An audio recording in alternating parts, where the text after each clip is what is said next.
En cuanto a la evaluación, también es importante la unidad número 1, la unidad número 2, y de la tercera unidad vamos a desarrollar completo el tema de la persona. Todos estos materiales pues ya los tienen ustedes en la plataforma Classroom, en la nueva que les acabo de dar el código de acceso. Bueno, entonces, ¿qué tenemos? Pues solo recordatorio, les encargo que ustedes en un momento dado pues se asignen a la plataforma Moodle, y está el manual, está el procedimiento, y que puedan completar ese trámite para poderse evaluar el día que nos corresponde en nuestro parcial. Entonces, ¿qué tengo con ustedes? Pues claro, después de esta nueva formación, en un momento dado, bueno, no es tan nueva, por supuesto, porque ya desde hace un tiempo está.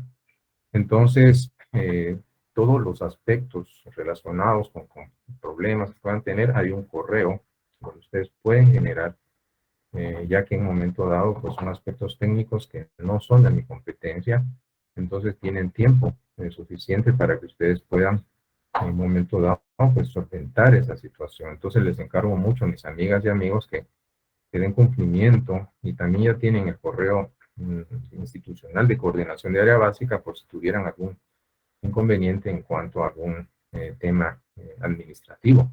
Entonces, es importante que ustedes puedan generar en un momento dado estos cumplimientos. Entonces,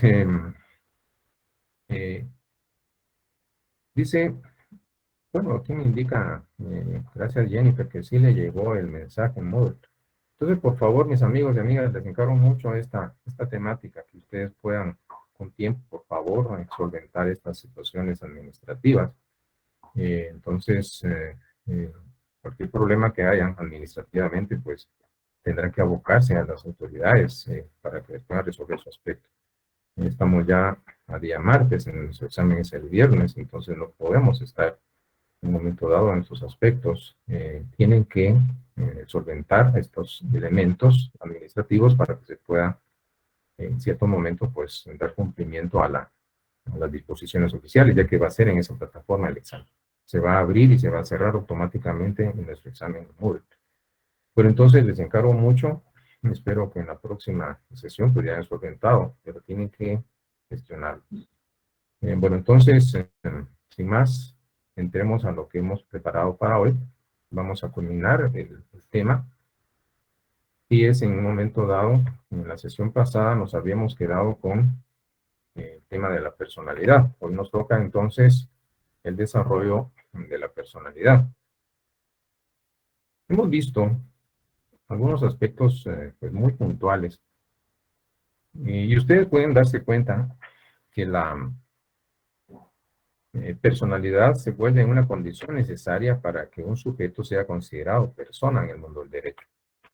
Definiciones de la personalidad, pues hay muchas. Dentro de estas, pues podemos ver que es una envoltura jurídica, le permite a la persona entrar en el mundo de lo jurídico, ya sea como sujeto de derechos, y por supuesto, le va a acompañar durante toda su existencia, que esta sería en cierto momento la función que tiene la personalidad jurídica en el mundo del derecho.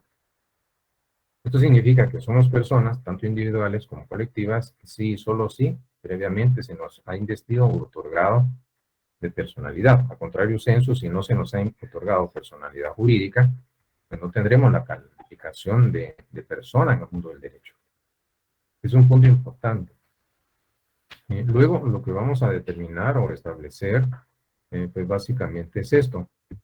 Autores de la talla del jurista español Federico Puig Peña, cuando define a la personalidad, pues nos manifiesta que es una condición. Por un lado la exige y por otro lado la confiere el derecho. La finalidad de la misma es poder tomar parte en el mundo de lo jurídico. Por lo tanto, se equipara a una investidura, es una condición sin la cual, una conditio sine qua non, para que el sujeto pueda proyectar y para que pueda recibir efectos jurídicos. Por lo tanto, se ha dicho de que es como un sello, un marchamo, sin el cual no se puede entrar en el campo de la juridicidad. Esto es algo que ya lo habíamos insistido. Somos personas porque se nos ha otorgado personalidad. Si no se nos otorga o confiere personalidad jurídica, no tendremos esa calidad de sujetos de derecho. Entonces, estamos viendo básicamente que se da este componente importante. Luego vamos a desarrollar aspectos necesarios e indispensables, puesto que se habla de las teorías de la personalidad y ustedes pueden darse cuenta básicamente de lo siguiente, que estas teorías son clásicas, son aplicables exclusivamente a las personas jurídicas individuales, físicas o naturales. Obviamente, estas teorías de la personalidad lo que hacen es establecer en qué momento debe otorgarse, conferirse personalidad y por lo tanto en qué momento va a comenzar a ser persona en el mundo del derecho. Pero así como lo ven, estamos viendo que estas teorías son aplicables exclusivamente, van a ver ustedes que por su propia naturaleza a las personas individuales. Y dentro de estas tenemos la teoría de la concepción, la teoría del nacimiento, la teoría de la viabilidad y por supuesto la teoría mixta o ecléctica. Lo que hacen las teorías, en todo caso, es cada una, desde su particular punto de vista, mencionarnos el momento en el que se inicia la personalidad, se debe otorgar la personalidad jurídica y por lo tanto se es persona en la dimensión individual del sujeto de derecho. Ahora, veamos la primera de ellas. Ustedes pueden ver que está la teoría de la concepción. Por supuesto, y cuando se habla de la teoría de la concepción, vamos a encontrarnos con algo interesante. En el momento mismo en que el óvulo es fecundado por el espermatozoide, en ese momento pues, se da una concepción. Y los doctrinarios que son partidarios de esta teoría, pues nos manifiestan que si en un momento dado la personalidad inherente al ser humano, entonces debe reconocérsele desde el momento en que se inicia y se forma la persona, el ser humano, y que va a ser la concepción. Es más, también argumentan de que existe una protección a nivel jurídico de ese ser que está concebido. Antes del nacimiento hay una protección, obviamente, dentro del ordenamiento jurídico. Y en el caso nuestro, basta que ustedes vean los primeros artículos de la Constitución Política de la República, en donde se menciona que el Estado de Guatemala garantiza y protege, por lo tanto se constituye un deber jurídico la vida humana desde su concepción. Garantizar y proteger. Esa norma del texto constitucional, entonces, está garantizando en el más alto nivel de la jerarquía normativa la protección a la vida humana desde la concepción. Por lo tanto, vamos a entender algo interesante, que esta teoría, desde el derecho romano hasta hace algunas décadas atrás, se refería a una concepción sexual derivada de una relación heterosexual.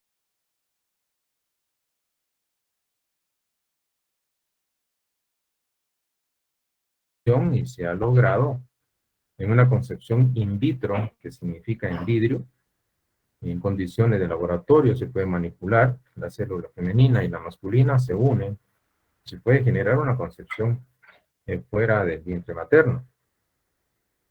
Entonces, aquí vendría una pregunta, y esto es interesante por la reflexión. Claro, ustedes lo van a ver en su curso de Derecho Civil, porque forma parte del Derecho Civil 1 de las personas y familia que van a ver en el tercer semestre.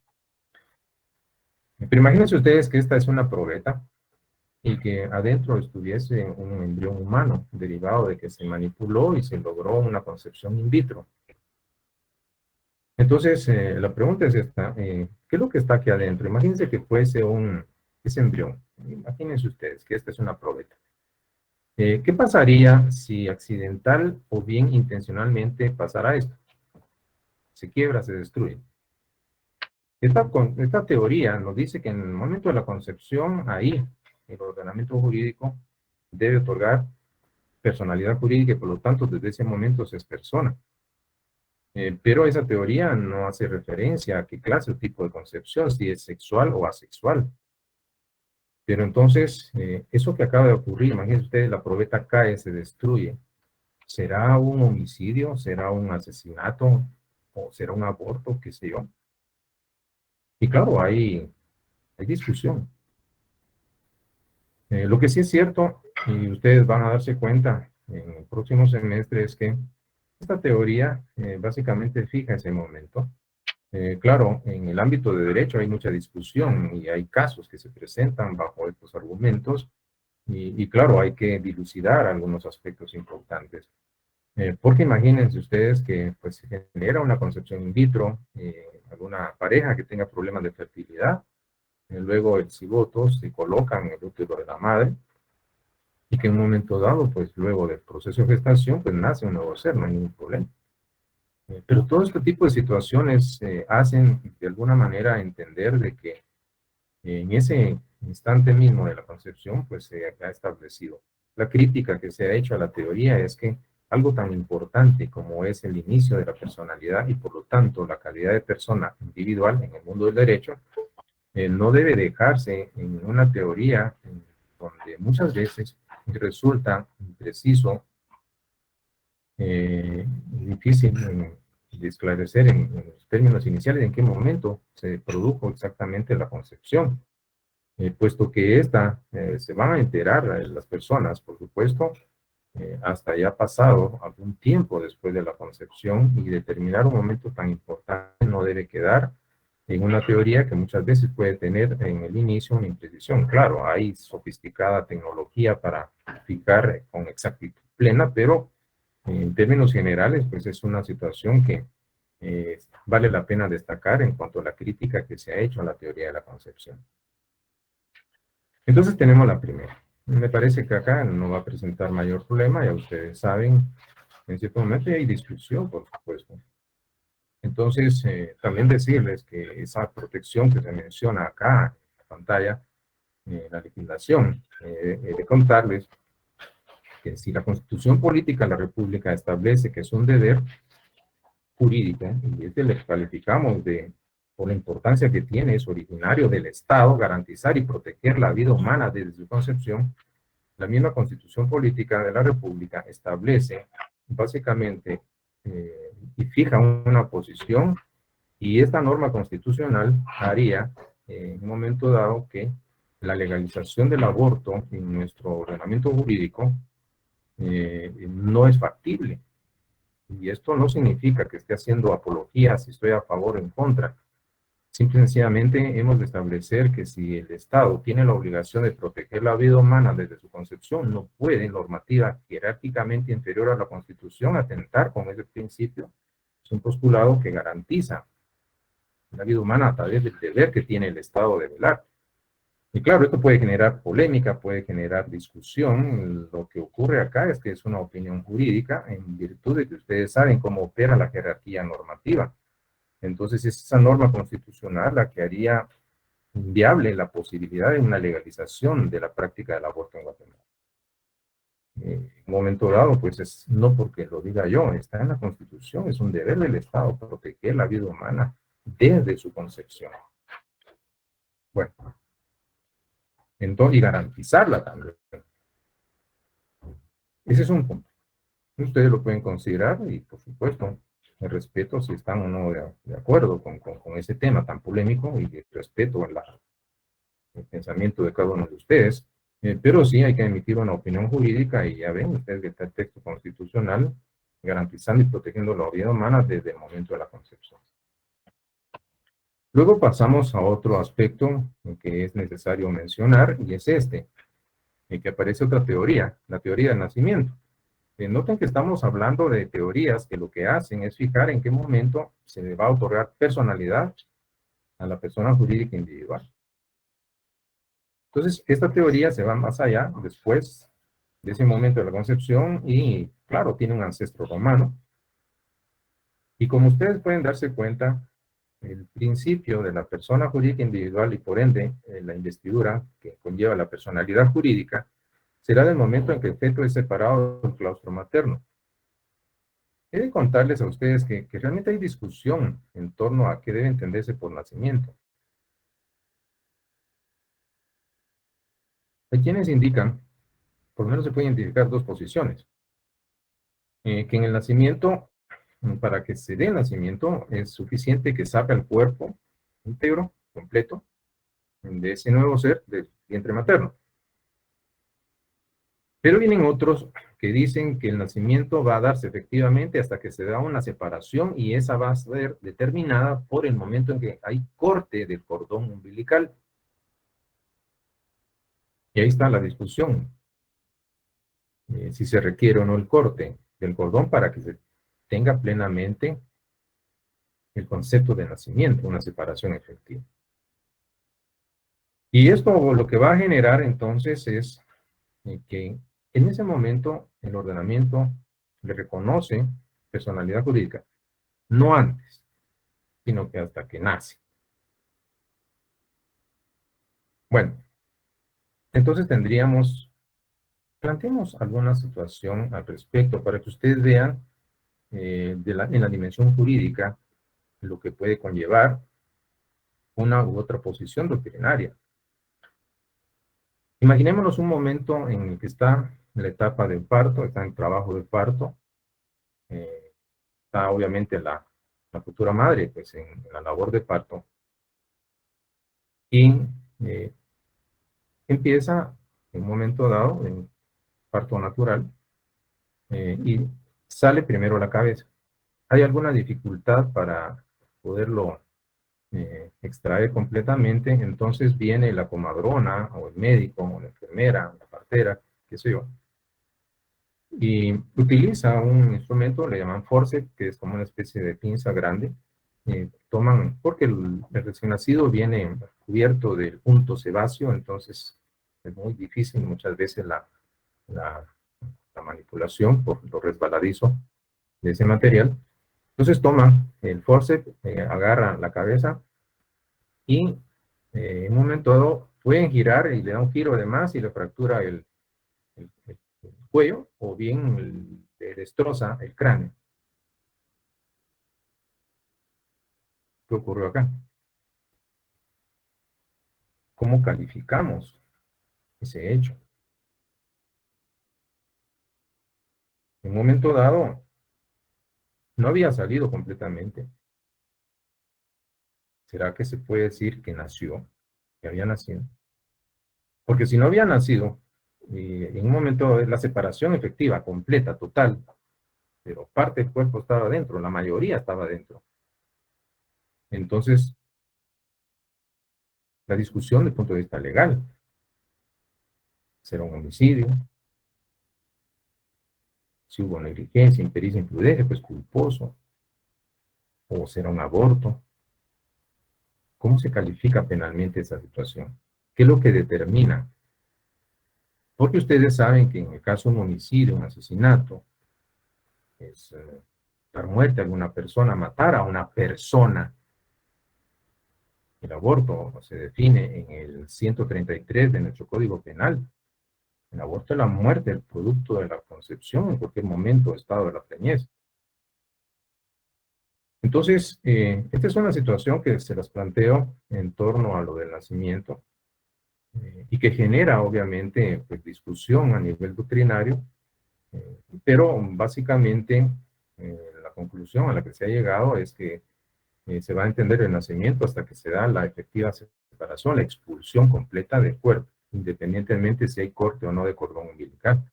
Pero les planteo algunas incidencias para que ustedes vean en el ámbito del derecho penal lo interesante y lo apasionante que puede ser la discusión académica en torno a esta temática legal y todo redondando en cuanto a si se le había otorgado o no, conferido personalidad, si era persona o no lo era todavía. Entonces tiene una incidencia y una repercusión enorme. Ahora pasamos, obviamente, de esta teoría, pues habíamos mencionado, por supuesto, la teoría de la viabilidad. Y en esta teoría de la denominada viabilidad, aquí ocurre algo interesante, porque hay un extra que como componente se exige para poder otorgar o conferir la personalidad civil, y al hecho mismo, hecho físico del nacimiento, entendido por la expulsión completa, total del cuerpo de ese nuevo ser, del vientre materno, el requisito que se exige es que debe tener condiciones de viabilidad. En otras palabras, que sea viable ese ser. En torno a lo que constituye la viabilidad, pues vamos a establecer en un momento dado que se habla de la presencia de signos vitales en el individuo. Ese ser será viable si solo si puede seguir por sí mismo, sin ayuda exterior o artificial, es seguir viviendo. Entonces, debe tener las aptitudes fisiológicas de ese ser para poder vivir. Pero entonces vienen aquellos aspectos, imagínense un nacimiento prematuro que se haga necesario, indispensable para poder mantener con vida a ese ser, pues tenerlo conectado a un aparato. En el entendido de que si se enchufa, por supuesto, pasará un proceso para que se pueda desarrollar plenamente y poder vivir, pero si se desenchufa, se muere. Entonces, en este caso, en la teoría de la viabilidad establece como una condición adicional que sea viable. La presencia de signos vitales en el recién nacido debe ser tal que él pueda seguir viviendo por sí mismo. Ahora, hemos visto a estas alturas, pues, tres teorías de la personalidad, que son aplicables a las personas individuales, la concepción, el nacimiento, la viabilidad. Pero tendríamos, obviamente, porque esto es clásico o tradicional, pues que establecer que hay una cuarta posición, que es una posición de carácter mixto o ecléctico. Lo que hace es conjugar criterios que son establecidos por las otras teorías y vemos que hay una combinación, hay una expresión que es más común de esta teoría que fija el momento en que inicia la personalidad, como lo ha dado el nacimiento, pero le reconoce desde la concepción derechos al ser que no ha nacido, siempre en una condición de que éste nazca con vida. Y otra tendencia es el nacimiento, pero adicional debe tener aptitud para vivir por sí solo ese nuevo ser. Entonces son dos aspectos que ustedes pueden darse cuenta que podrían ser como variantes. Al final, lo que estamos viendo es que hay una posición mixta o ecléctica en cuanto a esta teoría. Aceptar las posiciones doctrinarias que aisladamente o individualmente anteriormente mencionamos. Pero a estas alturas sería indispensable realizar una pregunta. ¿Y cuál es la teoría que sigue nuestra legislación civil?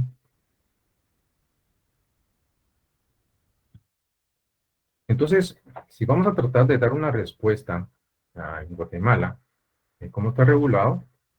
Pues tendríamos que ubicarnos en el texto del Código Civil, en el artículo primero, y ustedes lo pueden ver acá en su pantalla. La personalidad civil comienza con el nacimiento.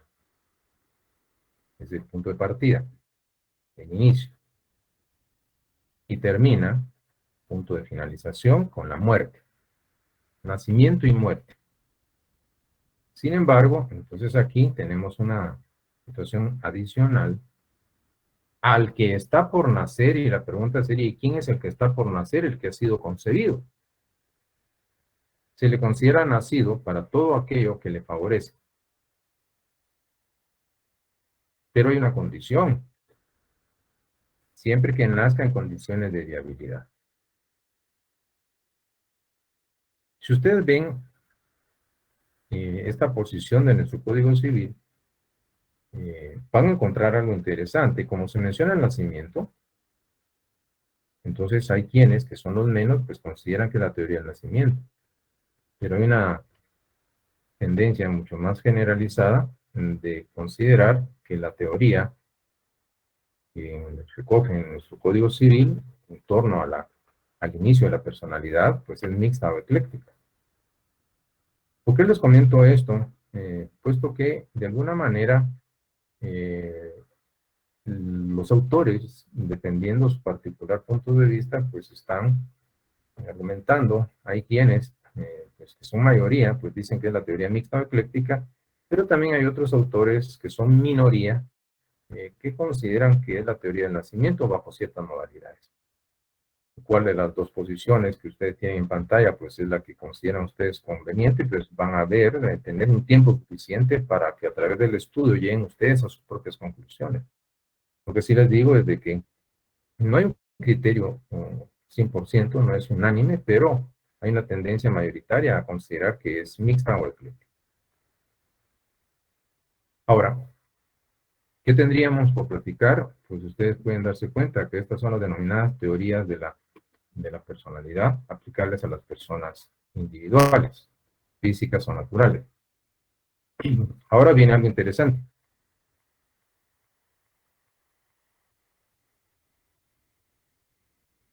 Si la personalidad es una condición necesaria o indispensable para ser sujeto de derecho, para tener la calidad de persona, tanto individual como colectiva, ¿qué pasa con las personas jurídicas colectivas? Obviamente ustedes podrán llegar a la conclusión de que las anteriores teorías, por la naturaleza de una persona colectiva, no les son aplicables. Entonces lo que vamos a establecer básicamente es que para las personas jurídicas colectivas, ¿en qué momento inicia su personalidad? Y por lo tanto va a tener el carácter de sujeto de derecho. Imagínense ustedes que es una sociedad anónima, una sociedad de responsabilidad limitada, en comandita simple, en comandita por acciones, que son una especie de sociedades mercantiles. Pues si se quieren conformar para constituir una persona jurídica colectiva bajo esa denominación mercantil, entonces tendrán que seguir el cumplimiento de los requisitos y las formalidades establecidas en la ley. Obviamente, pues vamos a establecer que será el Código de Comercio y que finalmente, pues la inscripción de esa persona colectiva bajo la figura de una sociedad mercantil tendrá que registrarse. Está el registro mercantil general de la República. Entonces, si fuese, por ejemplo, un partido político que se quiere constituir y, por supuesto, ser reconocido como persona jurídica colectiva, y por lo tanto, se le otorgue de personalidad jurídica, pues tendrá que seguir las disposiciones legales establecidas en la ley electoral y de partidos políticos, por supuesto, la constitución política. Y vemos el registro, por supuesto, en un momento dado, público para los partidos políticos. Si fuese un sindicato, por ejemplo, entonces las disposiciones contenidas en el Código de Trabajo y leyes laborales conexas y los registros respectivos van a fijar, establecer el momento en el que se le va a otorgar esa personalidad jurídica, o si se trata de alguna iglesia o de alguna asociación civil, en caso de las asociaciones civiles, pues seguir los lineamientos establecidos por la legislación civil y, por supuesto, existe un anexo del Ministerio de Gobernación, que es el registro de caso de personas jurídicas. Ahora, lo importante y que constituye conclusión de este punto es que lo que determina el momento en que se otorga la personalidad jurídica a las personas colectivas va a ser la norma establecida en la ley y en la ley que es específica y que le es aplicable dependiendo de la naturaleza de la cual se trate la persona colectiva. Es por ese motivo que las teorías anteriores, concepción, nacimiento, viabilidad, mixta o ecléctica, no son aplicables por su propia naturaleza en las personas colectivas, puesto que para estas, el momento en que inicia su personalidad va a estar la ley, el que fija la ley específica aplicable a la ley. Creo que acá no hay mayor problema con esta temática. Ustedes pueden llegar a esas conclusiones que son indispensables. Entonces, es por eso que les había comentado ejemplos de personas jurídicas colectivas. Entonces, habrá que determinar la legislación aplicable en el momento en que se les otorgará o dotará de ese reconocimiento. Luego tendríamos que En cuanto al momento, va a ser la ley la que va a fijar el instante en que debe darse o investirse de personalidad jurídica. Luego tenemos otro tema, y es el hecho que se denomina atributos de la persona jurídica. De los atributos vamos a entender lo siguiente. Tanto las personas individuales como las personas colectivas gozan de ciertos atributos que van a constituirse, por definición, un conjunto de facultades, características, situaciones que le permiten viabilizar su quehacer dentro del mundo de lo jurídico, tanto a la persona individual como a la persona colectiva. Los atributos, como circunstancias muy particulares o peculiares, van a estar presentes en el momento mismo en el cual se le otorga, se le inviste de personalidad y por lo tanto se tiene la denominada calidad de sujeto de derecho o persona. En otras palabras, por el simple ya no hecho de ser personas, se van a tener ciertos atributos. Ahora bien, en cuanto a los atributos, pues podemos establecer en principio que el jurista chileno Máximo Pacheco, cuando los define, pues nos dice que son una serie, porque son varios, cualidades, propiedades o prerrogativas que le pertenecen a las personas por el solo hecho de ser personas. Ahora, obligado sería realizar la siguiente pregunta. ¿Y cuáles son esos atributos? ¿Cuáles son esas cualidades o propiedades que nos corresponden en el momento en que somos considerados personas?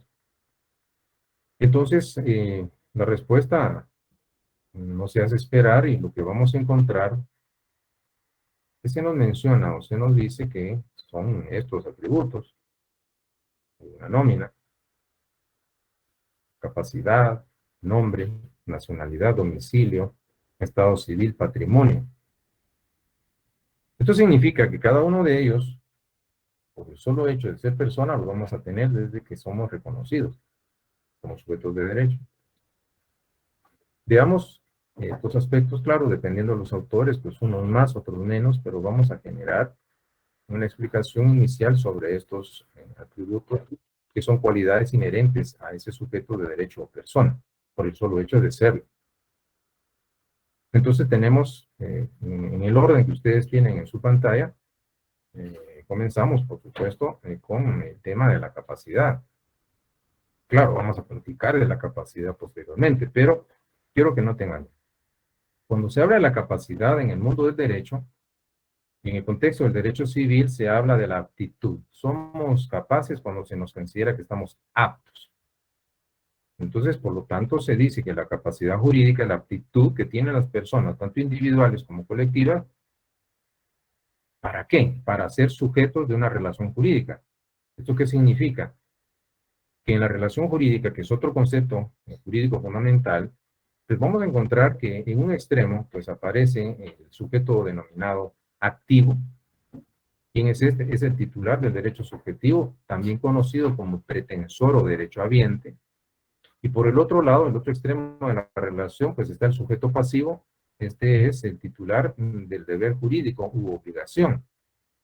Pues entonces, el ser aptos para fungir dentro de una relación como sujetos de derecho, tanto activos como pasivos, implicaría poder adquirir derechos y contraer obligaciones. Pero lo podemos hacer por sí solos o por medio de otra persona. Pero estamos hablando de la aptitud. Aptitud para poder tener esa titularidad. Porque somos capaces, desde el punto de vista jurídico. Ahora, la capacidad, claro, vamos a platicar de la misma posteriormente, pero se constituye en uno de los atributos. Luego viene el nombre. Por el solo hecho de ser persona, pues vamos a tener un nombre. Nos corresponde un nombre. Por definición, el nombre, se ha dicho, el vocablo con el cual se designa a una persona, tanto individual como colectiva, para poderla diferenciar de las demás. Entonces, el nombre se constituye un medio de identificación de las personas, tanto individuales como colectivas.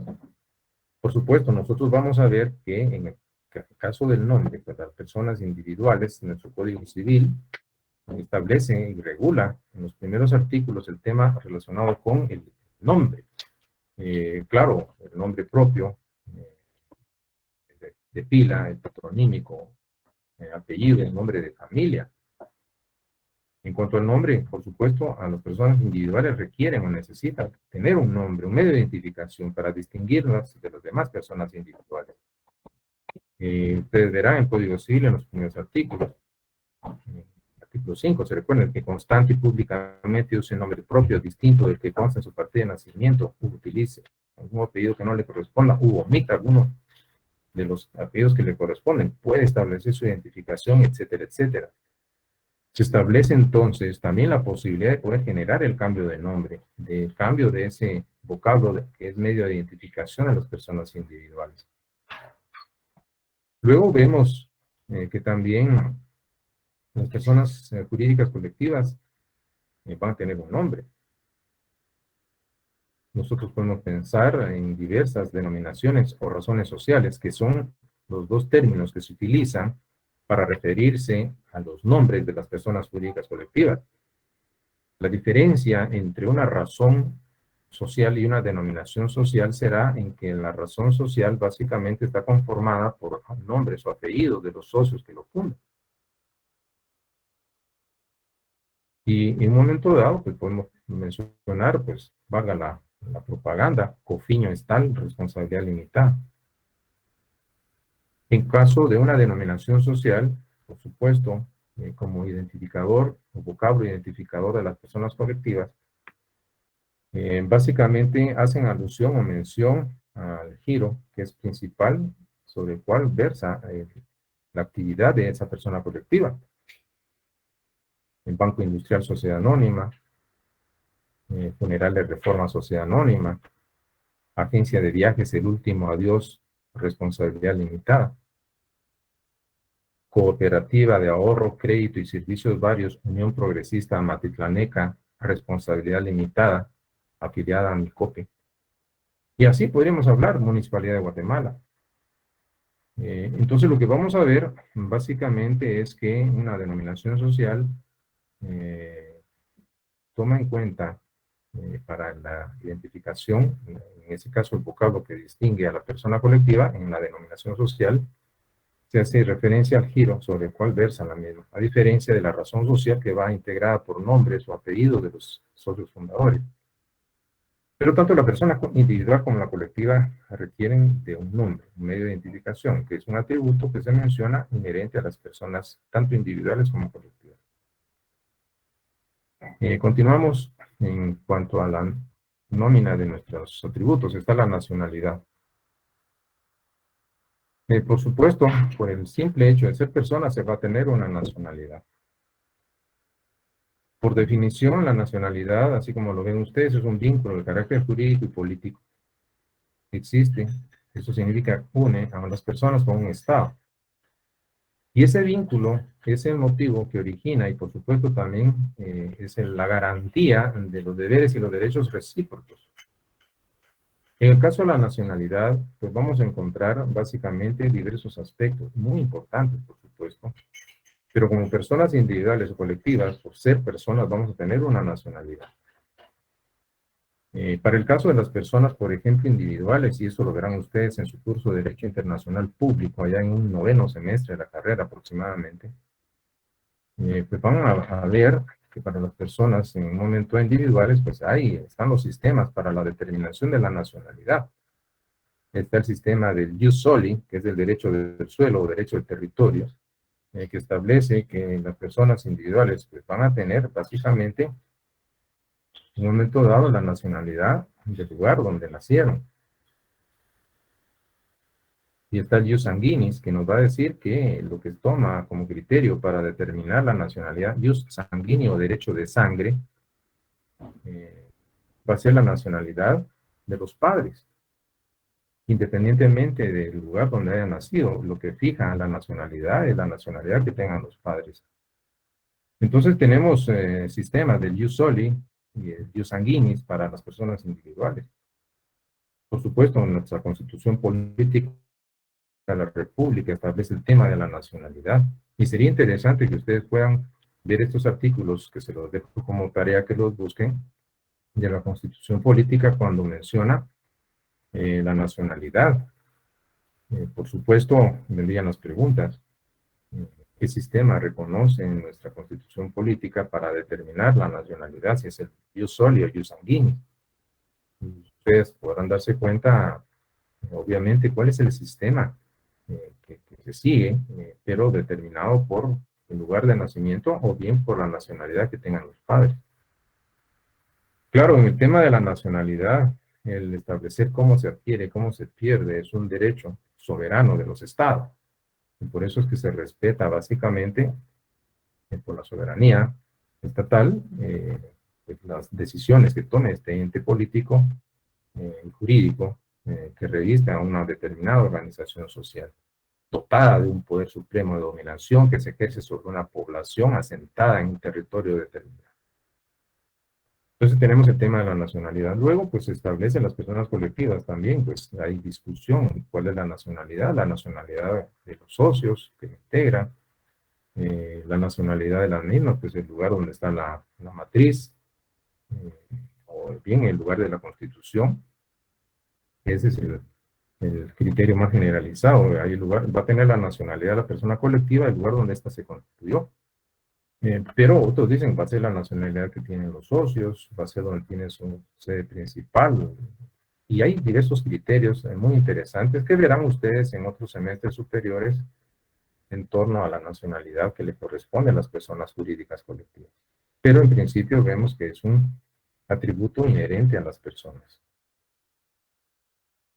También dentro de la nómina, pues mencionamos otros conceptos. Veamos rápidamente que se tiene el domicilio. Platiquemos en torno al domicilio.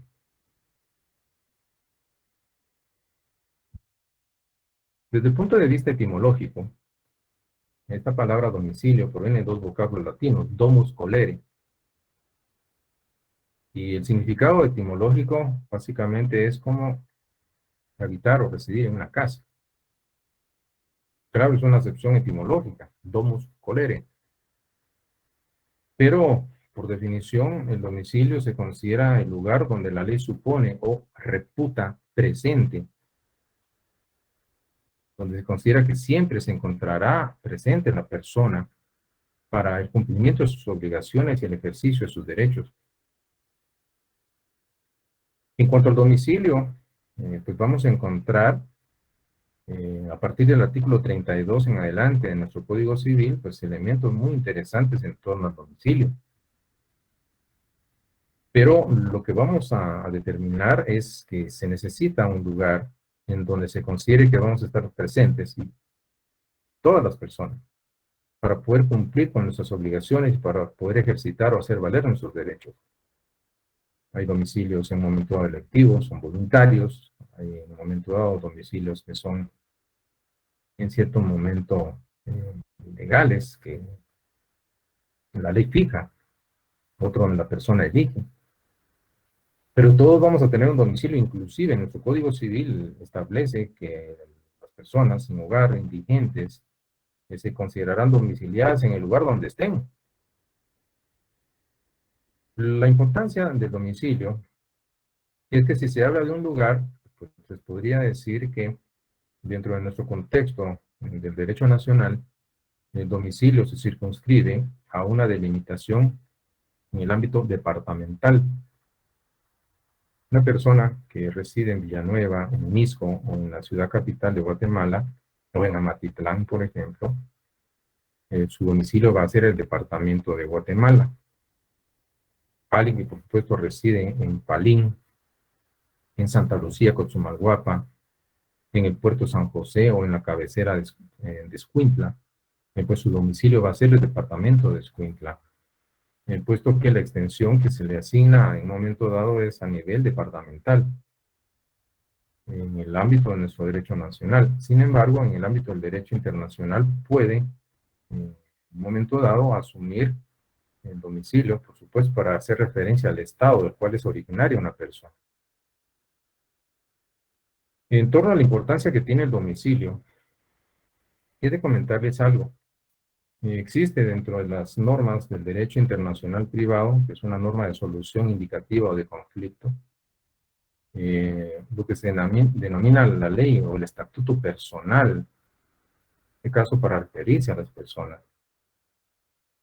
Nuestra ley del organismo judicial contempla en su sección oportuna normas de derecho internacional privado, y esta que se refiere al estatuto personal es un principio que está reconocido en nuestra legislación ordinaria, en este caso, tanto en la ley del organismo judicial como en el Código de Derecho Internacional Privado de Guatemala, pues forma parte, porque lo ratificó y lo aceptó, también conocido como Código de Bustamante, para hacer referencia a su autor.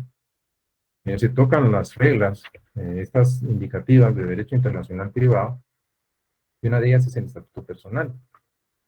Y esta nos dice que el Estado y la capacidad, quiero que escuchen bien esto, el Estado y la capacidad de las personas se rigen por las leyes de su domicilio. Entonces aquí se hace alusión al domicilio. Y cuando nosotros vemos en nuestro Código Civil, a partir del 32 en adelante, como artículo, por supuesto específico, pues vamos a encontrar que el domicilio en Guatemala requiere dos componentes. Un elemento que es objetivo y un elemento que es subjetivo. El elemento objetivo del domicilio, pues básicamente va a consistir en la residencia en un lugar durante un año como mínimo. Residir en un lugar. Un año. El elemento objetivo del domicilio. Pero también nuestro Código Civil establece un segundo elemento que tiene carácter subjetivo y es el ánimo de permanecer en él, la intención de permanecer en él. Si se dan estos dos componentes, un año, elemento objetivo, y la intención de permanecer en ese lugar, elemento subjetivo, entonces podemos conformar dos componentes del domicilio. Voy a realizar con ustedes un pequeño ejercicio para que vean la importancia del domicilio. Imagínense ustedes que un joven estadounidense, John Smith, vino a Guatemala, 3 meses de estar acá en Guatemala, 18 años cumplidos. En un momento dado, pues, él quiere adquirir un bien acá en Guatemala. Llega a la oficina de ustedes como notarios o notarias para fraccionar el instrumento público, que va a ser una escritura de compraventa de bien inmueble. Por supuesto, él va identificado con su pasaporte, va el vendedor guatemalteco de origen, 18 años cumplidos con su DPI, y llevan los títulos que acreditan la propiedad de ese inmueble. Requieren sus servicios notariales para que ustedes fraccionen la escritura pública de compraventa. Y la pregunta sería, en un momento dado, bueno, estamos hablando de dos personas jurídicas individuales que quieren realizar un negocio jurídico. Negocio jurídico. Entonces, ustedes, como son estudiosos del derecho y conocedores de la ley, pues van a saber de que en nuestro Código Civil, en el artículo 1251, establece o fija los requisitos esenciales para la validez del negocio jurídico. 1251 en nuestro Código Civil nos dice: el negocio jurídico requiere para su validez, quiero que escuchen bien, 1, capacidad legal de los sujetos que declaran su voluntad; 2, consentimiento lícito; y 3, en un momento dado, libre de vicios. Objeto lícito y consentimiento libre de vicios. Y la capacidad legal. Bueno, entonces, tocamos, porque ya habíamos mencionado un atributo que es la capacidad jurídica. Nosotros sabemos que obviamente existe como concepto jurídico fundamental, pues la aptitud para poder ser titular de derechos y obligaciones. Entonces, recordamos también que en el artículo 8 de nuestro Código Civil se menciona que la capacidad para el ejercicio de los derechos civiles se adquiere por la mayoría de edad. ¿Quiénes son mayores de edad? Quienes han cumplido 18 años. Hasta ese momento, pues todo parece bien. 2 personas con 18 años. Pero también conocen, existe una norma, la ley del organismo judicial y también el Código de Derecho Internacional Privado, que nos dice el estatuto personal.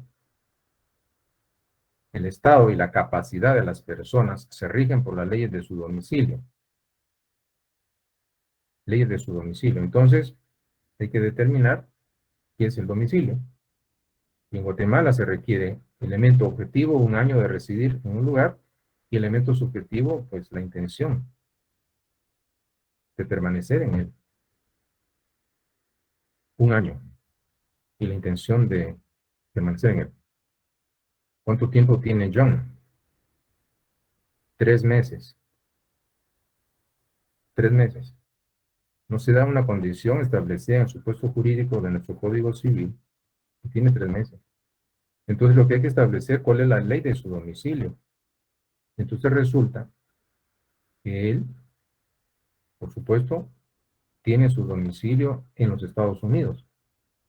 Y en el estado del cual es origen, o es originario, de la Unión Americana, él cumple la mayoría de edad a los 21 años. Y él tiene el estatus jurídico de menor de edad en su lugar de origen. ¿Notan algo? Entonces resulta de que esta regla, que es de derecho internacional privado, el estatuto personal, está diciendo cuál es la ley que debe regir, y es la ley de su domicilio, pero él en la ley de su domicilio es aún un menor de edad. Por lo tanto, no tiene la capacidad de ejercicio, no tiene la capacidad plena. Que alguno de ustedes podría pensar, bueno, pues tiene 18 años, ya es mayor de edad. Imagínense, no tendría sentido de que él, saliendo del territorio estadounidense, pues es menor de edad, entrando al espacio aéreo guatemalteco, se convierte automáticamente en un mayor de edad. O viceversa, saliendo del espacio aéreo guatemalteco, él es, bueno, saliendo de Guatemala, todavía en Guatemala, mayor de edad, entrando al espacio aéreo de los Estados Unidos, se convierte automáticamente en un menor de edad. No opera así. Pero tiene que respetar esa ley del estatuto personal de la persona. Entonces, ustedes pueden ver con este pequeño ejemplo, claro, en materia procesal también es interesante la importancia que tiene el domicilio. Pero, pues, quise platicarles a ustedes la importancia de este componente que es uno de los atributos de las personas jurídicas. Bueno, entonces seguimos por acá. Y por lo tanto, pues no se fracciona el instrumento público. Si él quiere válidamente, pues tendrá que acompañar o hacerse acompañar de padres en ejercicio de patria potestad. A falta o en defecto de ellos, pues será un tutor que lo represente válidamente ante las relaciones jurídicas. Él sí puede adquirir derechos y controlar obligaciones, pero tiene la limitante de que no lo puede hacer de manera directa, puesto que no tendría capacidad de ejercicio, por ser menor de edad. Bueno, entonces seguimos por acá. Tendríamos en este aspecto también el Estado civil, que sería otro de los componentes o atributos inherentes a la persona. El Estado civil, por supuesto, la palabra Estado proviene del latín status, entonces implica una posición, porque el Estado civil implica un conjunto de cualidades o condiciones que va a tener una persona con relación y las consecuencias que se producen, por supuesto, y estos están determinados por la posición que tenemos cada uno de nosotros dentro de una comunidad política. Y vamos a tener, y quiero que escuchen esto, tantos estados civiles como posiciones tengamos en relación o con relación a ciertas instituciones dentro de un estado. Porque si yo les preguntase, claro, no van a activar el micrófono, por favor, pero les preguntase cuál es su estado civil, pues algunos dirán, son solteros o felices. No, perdón, casados. Y pensaron en algo, su estado civil en relación con el matrimonio. Legalmente no existe el estado civil de viudo o viuda. En el momento en que se da el fallecimiento de un cónyuge, por supuesto, se recupera la libertad de estado y vuelve a recuperar la soltería. Pero viudez no es un estado civil. Es soltero o es casado. En relación al matrimonio. En relación a la familia, podemos ser padres o hijos. Con relación a la edad, podemos ser mayores o menores de edad. Con respecto a un estado, podemos ser nacionales o extranjeros. con respecto a la capacidad, podemos ser capaces o incapaces. Noten ustedes entonces de que los estados civiles van a ser todas esas posiciones jurídicas que como sujetos de derecho o persona tenemos frente a diversas instituciones dentro de un estado.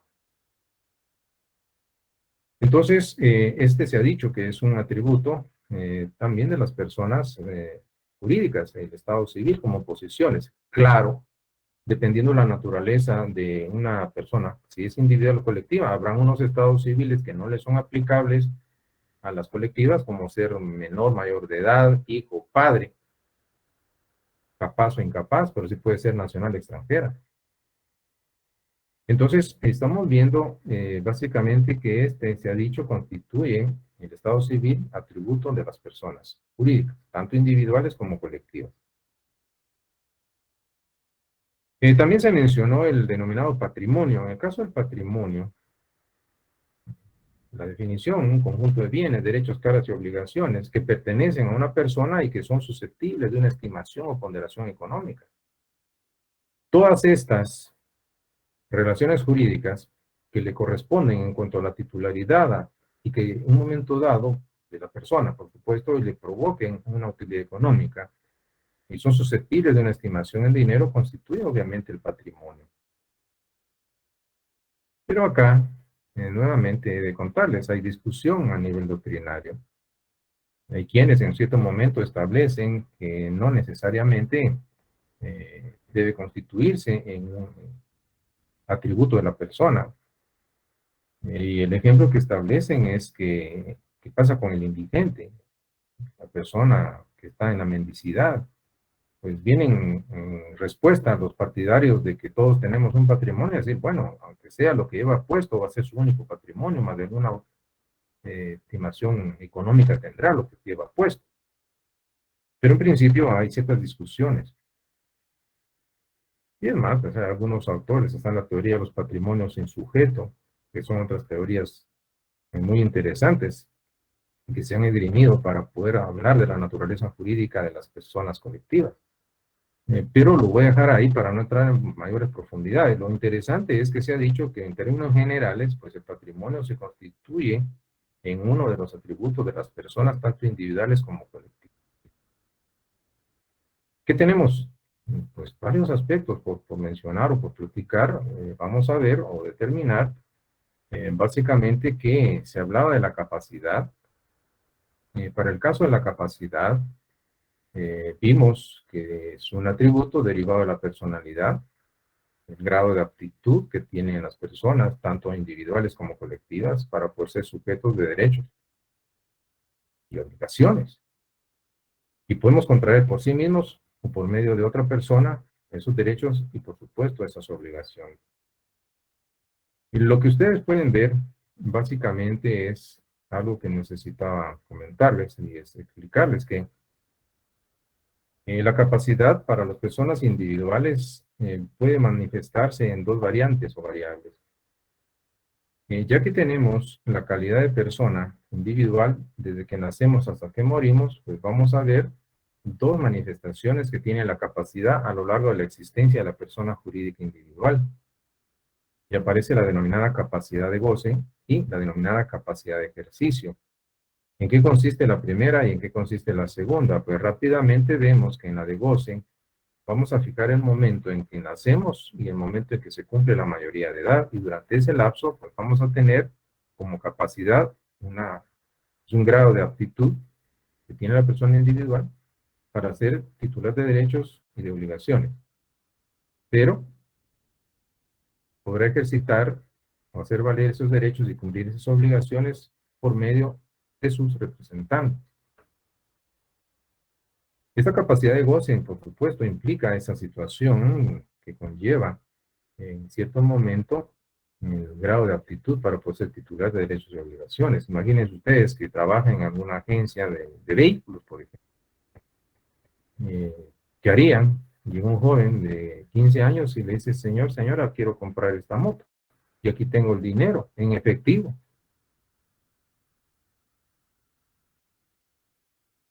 Tiene 14, 15 años. ¿Qué harían? O bien puede llegar a un apartamento y decir, bueno, compro el apartamento y al contado, un joven de 14, 15 años de edad. ¿Es persona jurídica individual? Sí.